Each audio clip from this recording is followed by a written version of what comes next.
Get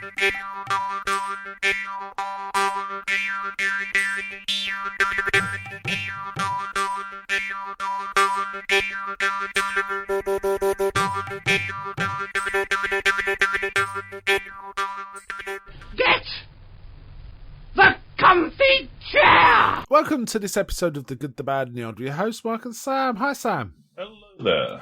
Right, so it's comfy chair time. It rolls around real fast. But I kind of look forward to these because we don't have to watch something for them. It's not required. We can just passively do stuff. Yeah, and I kind of like the chit-chat thing. I know we used to do this every episode almost, but I kind of like doing it this way because I feel like we get a richer show. We go in a bit more depth than we would if we were just talking about it before we talked about our main feature, as it were. Anyway, do you mind if I start? Or Yeah, you go ahead. all right, mine's good, bad, and odd. First one, more odd, some good, mostly bad. I have to say, actually, I finally finished all 3 seasons of the '60s Batman series. Yeah, man. Now there is some good. No, I'm not going to refute that there's some good. But, yeah, well, you like the movie, right? Yeah. You like the movie. That's what I say. I'm not going to refute that there's some good in there. Oh, sorry, yeah. And there's some good shows, especially when it's the main villains, you know, when it's... I'll tell you what the good main villains are. Mr. Freeze, Joker, Riddler, Catwoman, Penguin, right?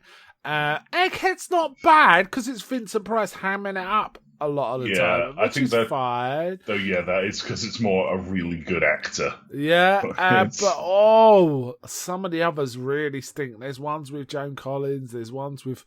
There's just weird, they got a cowboy character called Shame, for example. Not Shame, but Shame. And just... There's a Mad Hatter that's good. I have to say, Roddy McDowell's Mad Hatter is a really good villain. Yeah, that sounds really good. He's only kind of got one episode.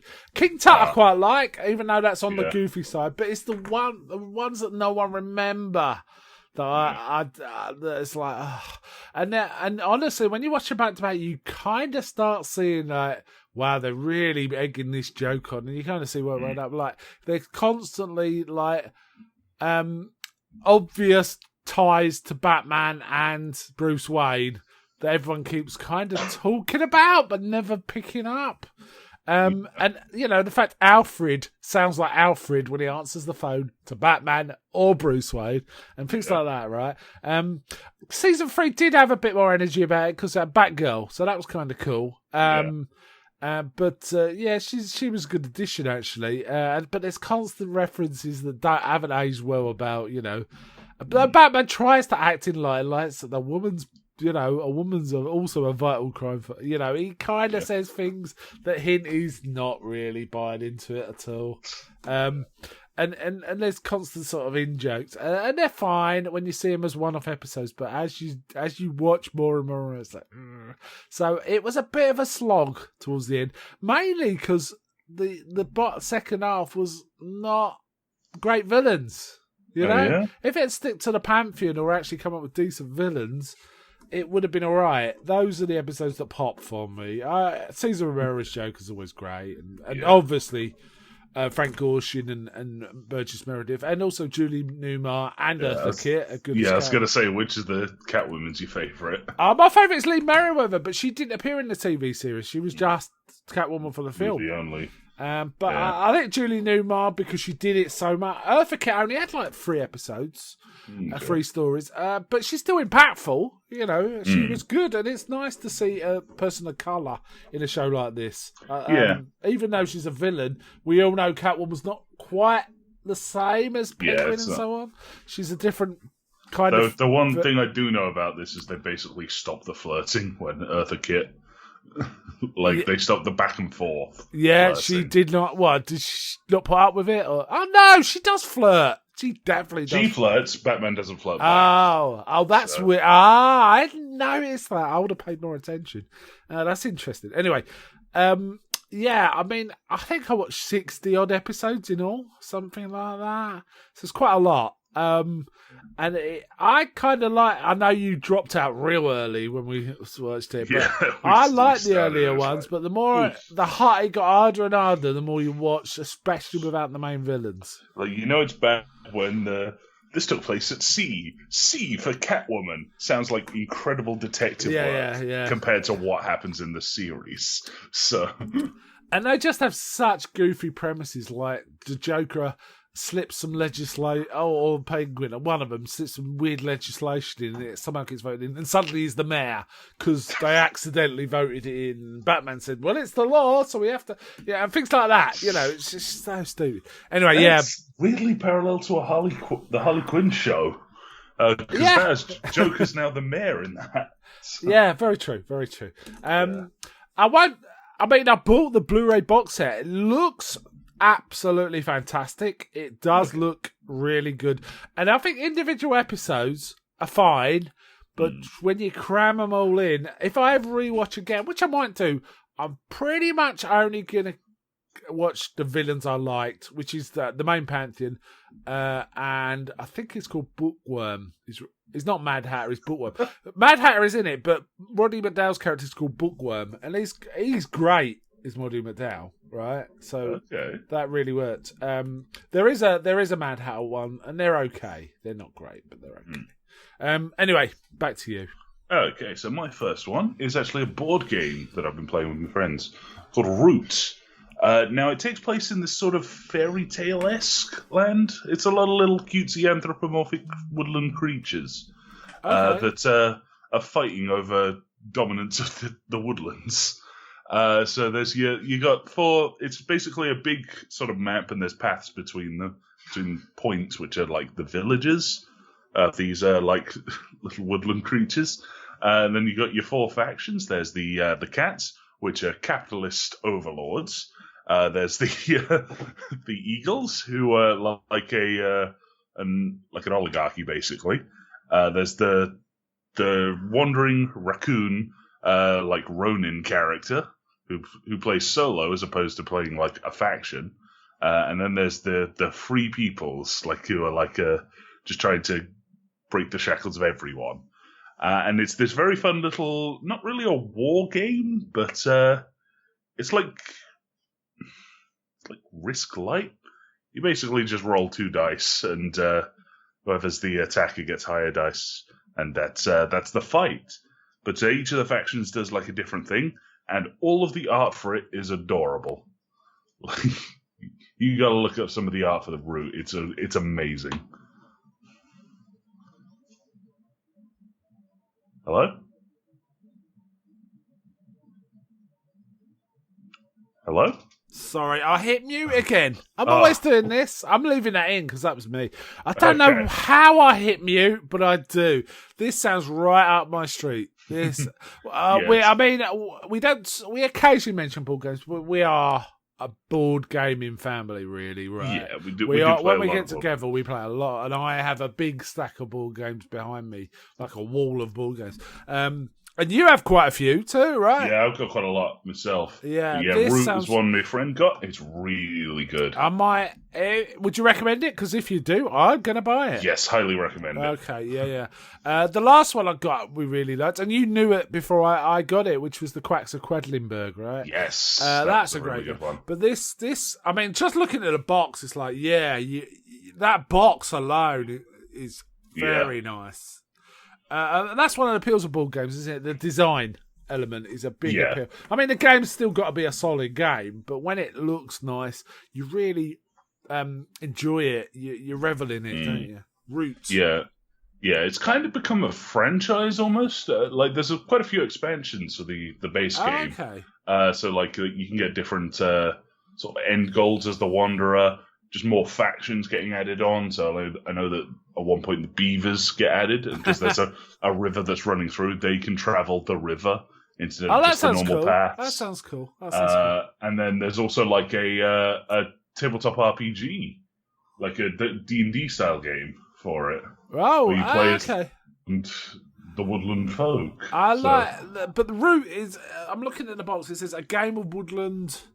A game of might and right. Yes. a game of Wood and Might and Rare.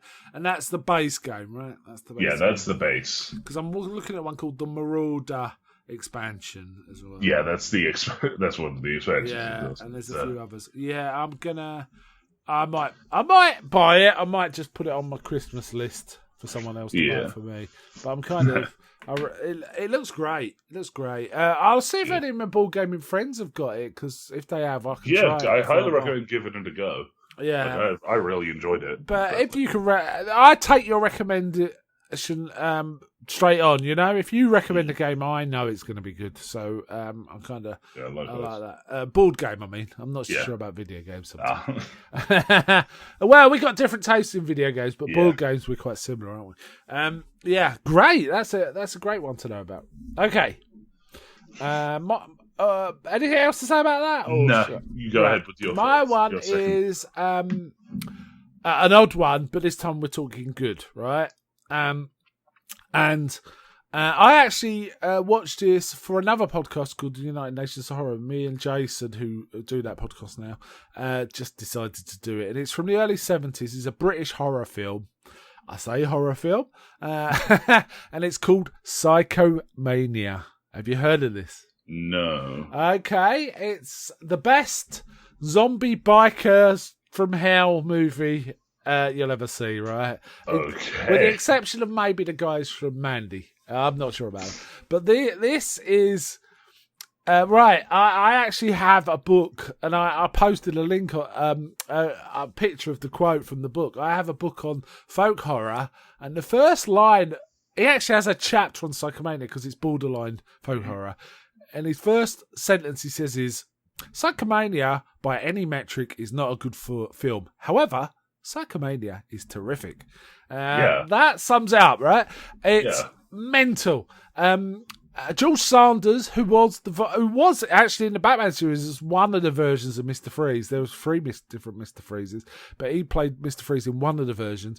Also the voice of Shere Khan from Disney's Jungle Book, and an actor of great renown from like the 40s and 50s. Stars as a butler called Shadwell. An actress famous in British TV from the 70s, Beryl Reid, is the mother of this, and it's a biker gang, right? Who are really tough. They're called the Living Dead, right? I say they're tough, but they're like the best spoken, oldest teenage biker gang you've ever seen. They're like, imagine the cast of Grease, but with posh accents. That's kind of what we're talking about as a teenage biker gang. And their names include things like Chop Meat, Mallet, I think is one of them. Sure, Chop Meat, yeah. Yeah, I've got to look up the names because the names are quite funny just knowing them. I think there's one called Hinka or something, Hinky. But one's called Bertram. There's a biker called Bertram. Oh no, it wasn't Mallet, it was Hatchet. But it just made me laugh. They had all these kind of tough-sounding names, and then there's a Bertram. You know he's the toughest and hardest of them all. Yeah, he must be with a name like that, right? Yeah.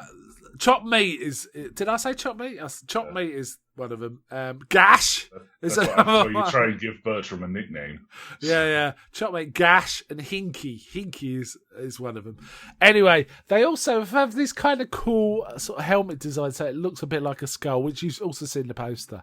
But they cannot possibly be able to see to ride on it. Anyway, they live in this village or suburb, and this was all filmed in Walton-on-Thames, which is like the primmest south, London suburb area, out, not even London, it's like the country almost. You can imagine there's this biker gang roaming around and the police seem unable to stop them. It's kind of hilarious. But it turns out the mother is, and it's really weird that like we see the gang terrorising this shopping mall, this like pedestrianised area by like kicking over artist easels on their bikes and all this sort of stupid stuff. And I've also got two girls in the biker gang. One's called Abby, who's the girlfriend of the leader, who's called Tom, played by Nicky Henson.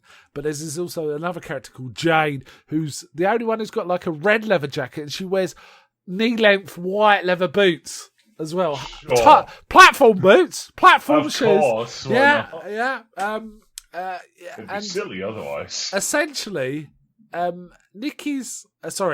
is snogging with his girlfriend Abby in the graveyard, and then he sees something. Yeah. He wanders off. He kind of runs off, and she goes, "Are you going to make love to me or do something else?" Anyway, he finds a big toad, and he puts it in his pocket or in his jacket. It's so weird. Anyway, when he goes home, he gives this toad to the butler, who wants toads. Of course, the butler, yes. Yeah, Shadwell. But what we do see is there's a weird scene where he goes, "What happened?" He says, "There's 3 things I want to know, Mother. What happened to Father?" And he goes through this list of stuff, and basically insists he wants to go in the room that they've kept locked since his father died or disappeared in it. So the mothers go, "No, we shouldn't give you the key." And Shadwell's like, "Give him the key." So he goes in, and then he sees, like, in a mirror, this vision of himself as a baby, being laid on one of the rocks. Oh, they live in a village where there's a circle of rocks called the 7 Witches, right? Sure, I should have mentioned that. She's laid on the rock with a baby, but then a character in silhouette turns up who's got a cape and a hat. Oh, but we see a close-up of his ring, and it's the ring the butler wears, so we know it's the butler. Okay. So presumably the butler's from hell or something. We also see, I could go on about this a bit too much, so I'll try and cut it short, but essentially we see him do the mother helping people with seances by actually helping people, so she's not like an evil witch or something. But when they try and give her money, Butler's going, "No, it's all right, we don't take payment." No, he goes, "Could we give you a token? It's an old family heirloom." And it opens up, it's a big silver cross. And like the Butler's like, "Get out!" Anyway, to cut it short, the bloke goes in this room, he's passed out, and then the mother and the butler start talking about, "Oh, we should have, if his father had only believed he was really coming back." So that means the guy finds out that if you kill yourself but really believe you're going to come back, you live, you're immortal. Oh, yeah, of course. So he kills himself, and he persuades the rest of the gang to do it. And then we get a montage of the most stupid suicides you've ever seen. Like, at one point, we see a bloke, one of the bikers, in just his pants, wrapped himself in loads of chains. What's he doing? And then he's on a riverbank, and he just throws himself in. We see another one which made me laugh the most, which is there's a high-rise block, and a policeman's looking at one of the bikes, and he looks up at the block, and there's one of the bikers who's like waving out the window, and he goes, "Is this your bike?" He goes, "Yes, officer." He says, "Come down here, please." He goes, "Okay," and he jumps out the window. And so on. This is a mental film. And there's something about a big frog god. I didn't mention when he was having he sees a giant toad as like a god thing, and they worship frogs or something. Yeah, man. I watched it, and it was just a digital rip I watched, and I found out there was a Blu-ray. Immediately bought the Blu-ray. And next time I see ya, let's watch it. That's what I can say. It's 90 minutes of pure joy. And it's mental. Yeah, anyway, great film. Okay. Not a good film, but a great film. That's what that was. Yeah, okay. So, you're set with that one? Yeah. I've said a lot more on this on the United Nations Horror podcast, so if anyone wants to hear any more, that's the place to go listen more about Psychomania. But I've gone on way too long. Anyway. Okay, so my one is a small series of books. It's an anthology book about I've mentioned it previously, a character from 40K called Caiaphas Cain, the hero of the Imperium, Blackadder in space, basically. Except he's a bit more of a hero than an actual hero as opposed to Blackadder. So this is a collection of short stories about him. Mostly about his early career, how he gained the title of Hero of the Imperium accidentally. Such, for example, his very first encounter on his first job, basically. He's a commissar, so his job is to keep morale in the Imperial Guard by shooting anyone who seems to be about to run away. That's the job description. He has deemed like, I do not want to do this. I want to find a cushy desk job, so he gets himself assigned to an artillery battery, not really many enemies there. You No. can just sort of sit back, relax, have a good time. Yeah. Some flying aliens attack them. These aliens called the Tyr. Basically, just imagine xenomorphs. The aliens. That's something to imagine that. Flying aliens attack them. They're like, oh god. He's like, oh god, we gotta get out of here. What's your name? Jurgen. Yeah, let's get out of here. They both hop in a tank and they gun it out of there. And they accidentally discover a flanking force full of like horrible monsters. And then his boss gets on the buzzer. It's like, where the hell have you run off to? He's like, sorry, sir, I was just trying to interfere with the flanking force. Flanking force? What? There's a flanking... Turn the cannons around. It's like, yeah. So every action... This man is driven by cowardice. Yeah. He's still a hero. Like, everything he does all these heroic acts. And it's like, oh, God, I'm the worst person. But he's frightened. Yeah, he's terrified. Terrified out of his mind. So the whole thing is like, it's kind of... By the actual time of the main books, it's just snowballed into such a colossal problem for him that he's just like, yeah, yep, here at the Imperium, I'll go fight the Necron Dark Tomb horrors. Yep, I guess I'll have to do that. Wouldn't want to disappoint people. Because of his reputation, he keeps getting roped into things and he can't get out of it, really. Yeah. You've talked about this before. It does sound really intriguing. I've talked about the main books, which, because it's the way it's written as what's called an Inquisitor, editing his books. This is an Inquisitor he knows, or knew, because by the time of the editing, Kane has died. It's a written poster. He's probably the only person in 40k to die of old age. And he's come out of so many scrapes and unlikely circumstances, he's still listed as missing in action, as opposed to, like, they saw him put in a coffin in the ground and he's still listed as potentially coming back. Wow, because his reputation. Just because he's like, it's like, he might. Like, we don't know how, but he might. But yeah, it's all edited by his Inquisitor lover, who's called Amberly, who he meets in the first book. That's like the start of it. But she always has like some sort of input on what he's talking about. Usually some sort of sarcastic way, like, for example, in the first book. As an Inquisitor, she has access to some high-level tech. One that's, whenever she gets shot at, it teleports her out of the way of the bullet, which is kind of neat. Unfortunately, it teleports her randomly. So she ends up like bumping into a table and dropping her gun. And she puts in the notes, in my defense, it was a very stupid place to put a table. This is an Inquisitor. They're like the highest authority in the setting for the Imperium of Man. She's whining about the table positioning. Yeah. So, yeah. This sounds like something I'd like to read. I've got to be honest. They are all on Audible, so if you want a really easy way to just read it or listen to it, well, I do it while I'm painting. So you did it on Audible, right? I might have a look then. This sounds like, I mean, short stories sounds way more accessible to someone new to this than novels, right? Yeah, but it sounds like it could be quite a lot of fun. I advise reading, like, at least listening to the very first Kane book for the Emperor first, because not only because part of like the storytelling of 40k as a whole is it's partially Imperial propaganda.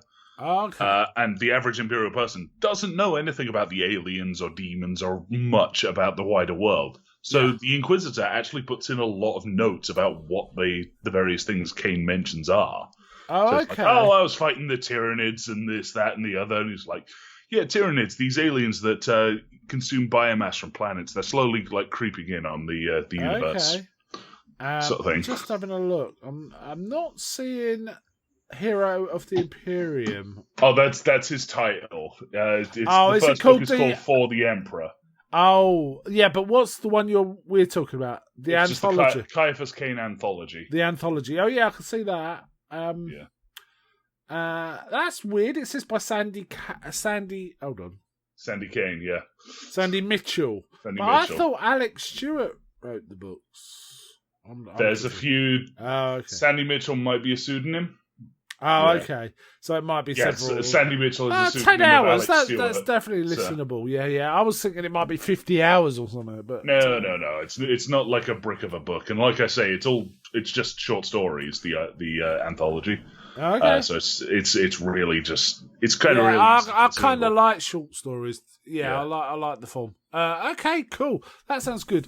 I have to say, whenever you talk about this guy, he always reminds me of oh God, I forgot. I've his heard him name. compared a lot to Flashman.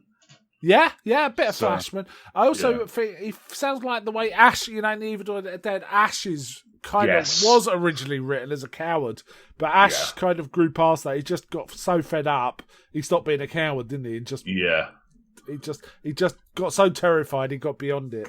yeah. But imagine if Ash didn't have the ego, but still had to kind of put on the ego Okay, for everyone. cool. So, like, Right. yeah, it's a really funny thing because Yeah. in private, it's like, oh God, what am I doing? What am I doing? How can I betray these people so that I can get out of here? But then it's like, oh, he has to lead the fucking charge into the maw of some orc with a big claw. Yeah, and he somehow It's like, gets out of it. And he wins It's- somehow. yeah, cool. Yeah. I have to say, I'm looking at the artwork on Amazon, and the artwork looks really nice too. Yeah. The front cover, I mean. Yeah, It's really all nice. all the cane boats. Basically, the commissars are a good kind of look. They make like a good cover art because if you also look at the Gaunt's Ghosts book, Yeah, where that similar thing, they're led by a commissar. right. It's always it's pretty good look. So Cool. yeah, Okay, my next one is a Channel 4 series that I just heard someone mention as, that's worth a watch. And I thought I'd give it a watch because it's on the whatever the Channel 4 downloadable stuff is. It's on Sky as well, but it's down. Anyone can watch this if you sign up for the Channel 4 sort of app. It's called The Curse. Have you heard of this? The Curse. No. No, it's not that famous. There's 2 seasons, but 2 series, I should say, but I've only watched the first one. It's basically set in London in the 80s, the East End, right? Now, this doesn't sell it quite right, but it's kinda Lock, Stock and Two Smoking Barrels meets The Office, right? Kinda, Okay. but it's not that. But that's about the nearest I can compare it to. If I had to sell it in a sentence, right? Essentially, there's this group of friends who are okay, but they're just muddling through life. Yeah. And there's some odd they're odd characters, East End characters. But one of them is like a gopher for a proper criminal, so he acts like he's a real criminal all the time, though he clearly isn't, right? Yeah. And watching him, you're thinking, are some of these guys on the spectrum or something? It's a bit like that. Okay. Because they're so inept at everything they do. And somehow one of them suggests he's got this job where there's a load of cash in boxes. And he says, I could open the back door and you can come in and leave before anyone realises and all this. But the one who's in, the gopher for criminals involves the real criminals. So it takes a really dark turn. And they end up accidentally stealing the biggest gold haul in British history. 30 million in gold. Is they accidentally steal kind of Train robbery, basically. Say what? It's the train robbery. Yeah, or the basically. Brinks Mat. Yeah. Apparently and it's set in the 80s, so it's a very 80s thing. And it's essentially them ineptness kind of getting him through stuff and how would I get, and they're goofy. It's really fun. I really enjoyed it. And I'm going to move straight on to series 2 next week. And they're only 25 minutes an episode. There's only 6 of them. So you can watch one, and if you think, nah, it's not for me, what are your last 25 minutes? But if you like it, but I have to say, I wasn't hooked initially. I thought, this feels a bit like someone, as I described, trying to do a comedy version of Lockstock. And Lockstock's funny anyway, right? So, but imagine if the Lockstock guys were seriously inept and didn't know what they're doing. That's kind of how it feels. Really enjoyed it. There was a few faces you might know in it. Do you know that really, really tall comic with the big teeth. I'm trying to think of his name. Tom something. What's his name? Okay. No. Okay, all right, okay. Well, he's in it, but he's really made up, so you don't recognise him. It's only his physique that you kind of recognise him. This also, I've just Googled The Curse, but there's an American series with the same name, so that doesn't help, right? Yeah. It's not that, it's the British series. It's Tom Davis is the guy I was thinking of. Big fella. He's been in things like Have I Got News For You and stuff like, things like that. He's on and panel shows with comedians. QI, that sort of thing. You see him now and again. He's one of those guys. But yeah, it was. I really enjoyed this, and it kind of it really chugged along quickly. And it's a bit underseen, but I really enjoyed this, and I'm going to watch season 2. So season 1 kind of has some of them pulling it off successfully, some of them not so. I believe season 2 is they've kind of gone to Spain because there's no extradition treaty, so they can live there, you know. But I don't know anything other than that. But I like the vibe of it. It's kind of fun. The other thing is the coppers are, you know, proper 80s coppers shouting at people, and like one's quite sensible, sort of says, "Gov, should we do this?" And they're like, "Don't be silly, it won't be that." So, and like she says really sensible, obvious things as well, and stuff like that. And it's full of the old Cockney banter. There's lots of rhyming slang and all that sort of stuff. And like they're trying to stay undercover while they're processing the money. And 2 of them open a nightclub called the Gold Rush in the middle of London. It's like, what? It's things like that. Really stupid things like that. Anyway, that's The Curse. Pretty good. British. Okay. Well, my next one is actually a rewatch because the second series of it is coming out. It's a show called Spy Family. It's written as Spy X Family. You've talked about this, haven't you? Yeah, I talked about this a while back when the first season was coming out. It's basically a spy has to infiltrate and get close to the leader of this other country who's famously hidden away.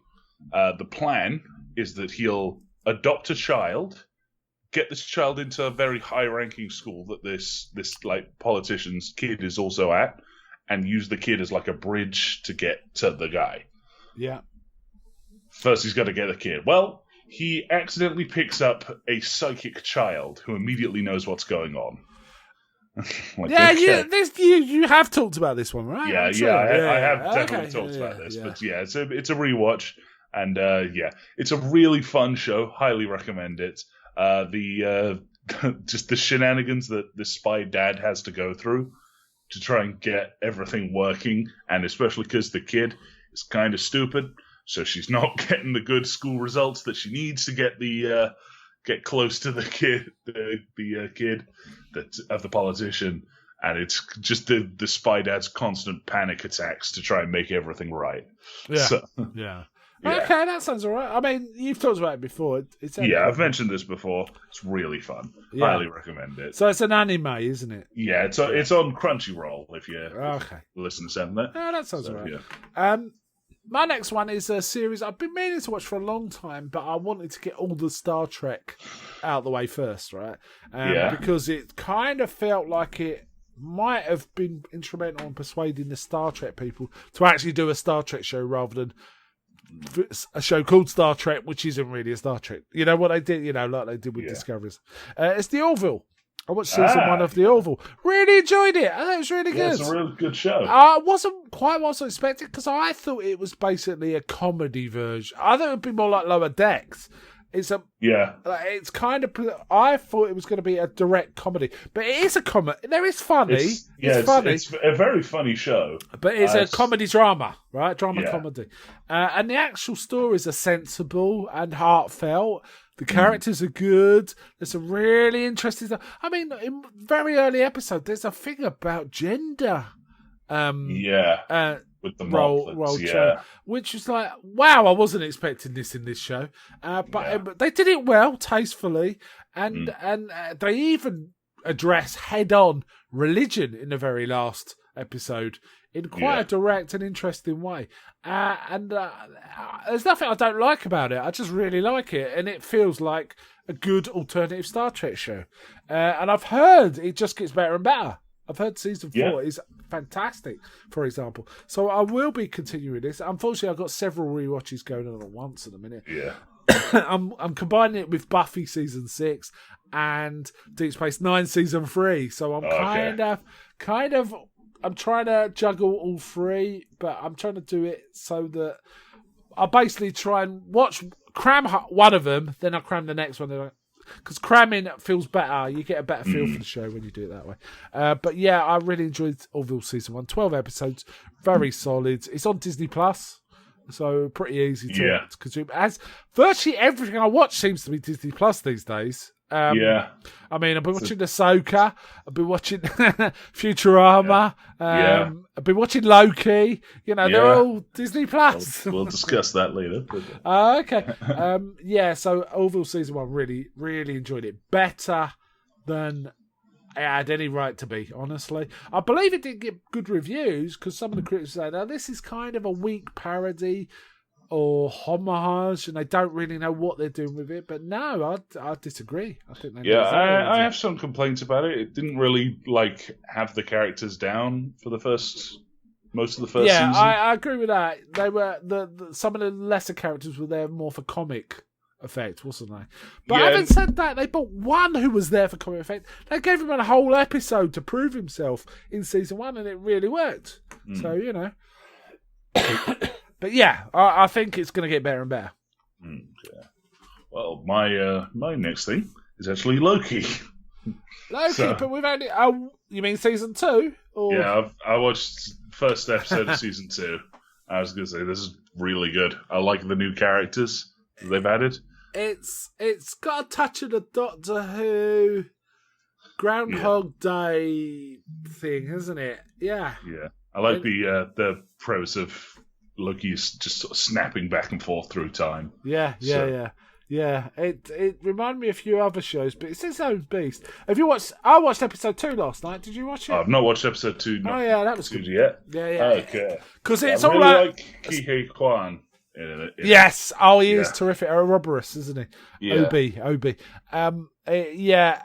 You'll like episode 2 as well. Okay. I'll say no more than that. Okay. I will say that episode 1 is kind of all over the place, so you got to pay attention somewhat. But it does settle down in episode 2 somewhat. And there is a post-credit scene. So. Yes, there is. Indeed. Because I almost switched it off just before the post-credit scene hit. You were lucky. So, I know better with Marvel. I either just let the credits roll or I fast forward watching out because they always do it. So talking of Marvel, have you finished with the Loki? Yeah. It's a good show. It's shaping up. I think Loki might be my favourite current Marvel. I wasn't that much taken with Moon Knight. I think you liked it more than me. And I haven't watched Miss Marvel or She-Hulk. So, She-Hulk was okay. I think there's a lot of jokes in there that I think you will like, especially. Okay. I just haven't got around to it. And there's that, what was it, Hidden War, whatever it's called as well, isn't Secret it? Wars, which apparently was just bad. So. Oh, okay. Well, I just haven't got to it, but I'm not that bothered. I'm more interested in catching up with the films. And talking of which, leads me on to my next one. Guardians of the Galaxy 3. Got around to watching that. I've not seen this yet. Very good. Quite interesting. What they went in was not an area... Let's say it's not a fun area, what they were exploring in some respects. But they brilliantly balanced with what was going on. I'd say this is the second best Guardians of the Galaxy film. Personally, I like it better than 2, and 2 was pretty good. But I actually think I think the first one is one of them lightning in a bottle films. It just really works. Marvel have done 2 such films, in my opinion, which is first Avengers film and first Guardians of the Galaxy. Those were. And the first Iron Man is kind of almost up there as well with that sort of thing. But Guardians of the Galaxy 3, really solid film, centering a lot around Rocket Raccoon. But they're all in it. But I enjoyed this. Had a lot of heart, man. Had a lot of heart. What if you ever watched the Christmas special? That you probably have, but that's a good one too. Again, not watched it. It's worth watching that. There's not much to it. It doesn't really add anything, but I enjoyed the Christmas is coming up.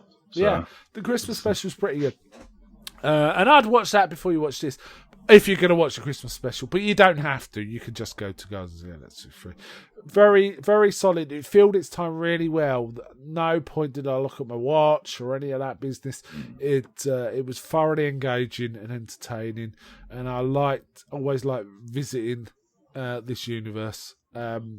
It's a good, fun universe, isn't it? That's the thing. Yeah. It's like Star Wars with fun, kind of. Do you know what I mean? With more fun, I should say. It's the goofier end, I think. Yeah, big recommend. That one. That's me. Okay, so my next one is actually another video game. One I think you'd actually quite like. It's called Dead by Daylight.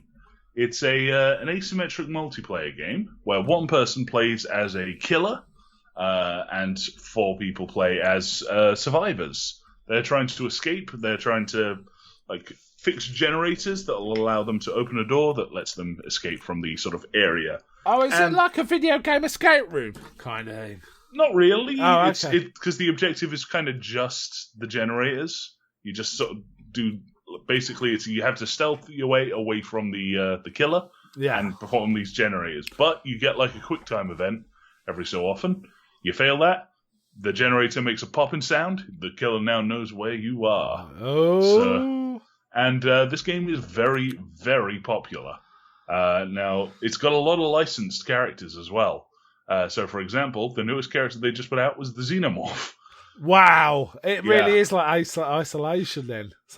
Yeah. And all the killers have like a specific thing that they do. So like some are spec'd around stealth, some are spec'd around like just very quietly hunting people. So Michael Myers, who's also in it, your thing is just you got to watch them, and that builds up your speed and damage. Just by watching them. Yeah, as you have like a specific thing you do which highlights them, and if you just keep your eye on them, it slowly builds up your speed and damage, and you just start chasing after them at that point. So yeah, but there's loads. That sounds awesome, actually. It's not. I don't think it'd be my cup of tea because I hate horror video games. Absolutely, it's not scary. It's more. Oh, okay. It's like sort of Scooby-Doo grade scary. Oh, okay. But it's like it's more like it's just a cat and mouse sort of thing. Tell me what other licensed characters they got. Okay, so just going through this. So off the top of my head, let's start with some video game ones. There's Resident Evil and Silent Hill crossovers. Oh my god, I bet they're weird. Okay, yeah, they're all pretty weird. Going into movie licensed stuff, just on more sort of like recent stuff. There's Saw. Okay. We have Leatherface. We have Freddy Krueger. We have you can play as Ash as one of the survivors. Amazing. And Nick Cage as a survivor, and he's in like this very fancy Just suit. Nick Cage. Just Nick Cage. Amazing. Like all of the things have like a special name. So like for example, the alien, like the alien pack is called like the end transmission pack. All of them have a fancy name like that. Nick Cage's character is just called Nick Cage character pack. It's just him. So we can't seem to keep Nick Cage out of this podcast anymore, can we? It started with probably The Flash, and he just keeps coming back. But then there's also stuff like characters like Sadako from The Ring, and then you get like the alien. But there's also Pinhead. And his like side thing is the other characters can distract him by doing the puzzle box. Yeah. But if they fail their thing, Pinhead can teleport to them right there. Yes. So Pinhead only turns up when you call him. That's his thing, right? But no, you'll still be wandering around doing the same thing as the rest. Like you're still gonna wander around. If you see someone, you got to chase after them, hit them, and put them on a hook. So, like that's what you do. You just put them on a hook, and the premise is that there's like some sort of it's kind of got a cabin in the woods thing. Yeah, like everyone's performing for some sort of elder god. Right. And all the licensed characters have kind of been pulled from their world, except Pinhead, who's there by choice. So, Yeah. Okay, this sounds awesome. I might give it a look and certainly watch some gameplay. I know the name. I think the name that's a horror game. I'm not gonna like that, so I won't look at it. Yeah. But I will give it a look. Has it got I don't know, Freddy or Jason? Freddy's in it. Freddy's in it. I think Jason was in it, but then they made basically a Friday the 13th game that is just this. So he got removed. He used to have the Demogorgon from Stranger Things. Amazing. But again, the license ran out for it, so they can't. Don't sell it anymore. I'll tell you what, Call of Duty are doing some of this crossover stuff. They've recently done The Boys, and Ash is appearing as a character imminent. I mean, Judge Dredd was in the last game. Yeah, I've heard Spawn is in the new one. Spawn, yeah, I can play as Spawn if I want to, because I unlock the character. But Ash is coming imminently, and they've got the most recent one they put is Hellsing. The anime Hellsing. Yeah, looks amazing. Alucard, isn't it? It looks amazing. The actual, I haven't bought it, but the skin looks amazing in the shop. So yeah, I haven't seen anyone running around as it either, so maybe it hasn't been a big son. Okay, cool. Dead by Daylight, PC or it's on a bit of everything, and I know it has cross platform multiplayer. Okay, great. Okay, my last one is a film. I'm pretty sure we have seen maybe a long time ago, but I've certainly seen it more than once. For some reason, I fancied giving it a rewatch, and it did not disappoint. I thought it was going to be one of the ones where I remember it being really good, but it probably ain't going to live up to it, but it did. Fifth Element. Have you seen it? Yeah, I have seen this. It's been quite a long time. It's been a long time since I watched it, but I watched it and man, does it stand up. It's thoroughly entertaining. I mean, the Chris Tucker stuff is a bit... but it's designed that way, right? It's meant to be really annoying. Gary Oldman's amazing as a weird... I don't know if he's got big teeth and he's got these weird aliens as his underlings and stuff like that. But I'll tell you what, the real standout for me watching it again was how good Mila Jovovich was. She was so good as Lilu. I mean, really comedy. It wasn't just the stupid. But man, she was really good. Bruce Willis is really kicking ass in this too. It's really nice to see him something where he's really engaged. And he is in this. Fifth Element really stands up, man. It's a really fun, goofy film, a family film as well. There's no reason a family can't watch it. Except that surgery scene, but. Oh yeah, maybe that. Yeah. But I really, really enjoyed this. This was as goofy as anything, but I really enjoyed it. I'm not going to say much more about it, other than if you've seen it and remember enjoying it, it stands up. You could definitely watch it again and enjoy it thoroughly. Right? Okay, so my last one is actually going to require a bit of a other explanation. So there's a thing that's happening on the internet recently called VTubers. They've been doing it's been happening for the last few years. Basically, it's instead of just putting their faces online, they put animated characters. They have the rig follow their facial movements, and it translates to an animated character. And they stream and then do all of that. But there's this big company that does it called Clover. And they have this company within it called HoloLive. Okay. These are probably the most popular VTubers, as they're called, virtual YouTubers.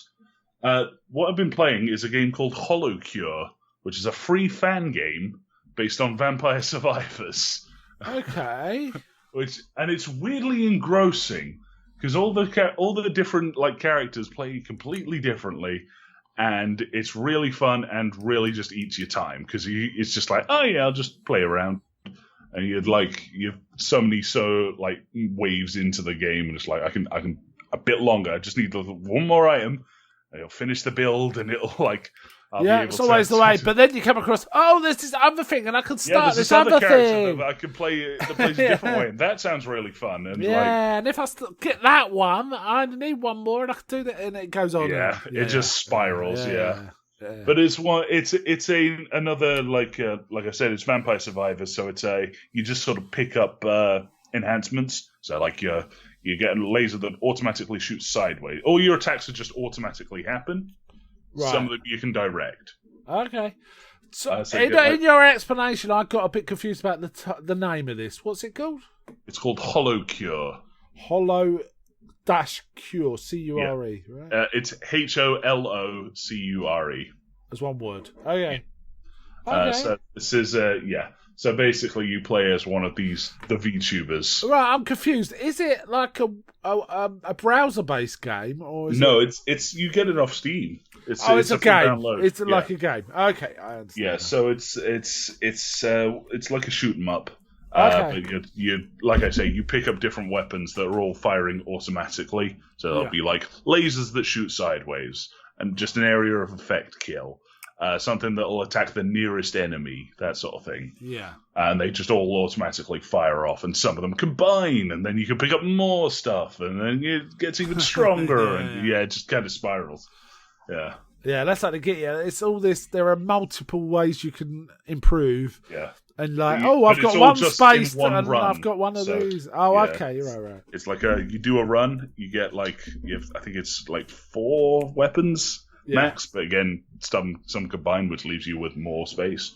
And then there's also some extra stuff, so like there's stickers which do random effects. One of them is like it causes all your things to shoot backwards, which is very funny. Yeah. One that like 10% more damage, 10% more knockback, 10% more. Yeah. Like you get the usual ones, but then there's also like makes every sound effect a trumpet. Wow. So, I mean, if they really, really want to get people sucked in, what they need to do is convert it to be things you come out with, you keep, but the increments are much smaller. You know what I mean? So therefore, it keeps you coming back because it's like, so doing well in a game. Each round, you earn coins, which lets you spin on. They do a more bit of of the that. girls. Okay, they do a bit of that. Yeah. Oh, okay, cool. That sounds all right as well. So you play on the PC, do you? Yeah, I play. I think it's only available on PC. Oh, it's just PC. So. Okay, that sounds right. Fun little game. Yeah, cool. Yeah. All right. I think that about winds up our this month's comfy chair. So bye from me. Bye.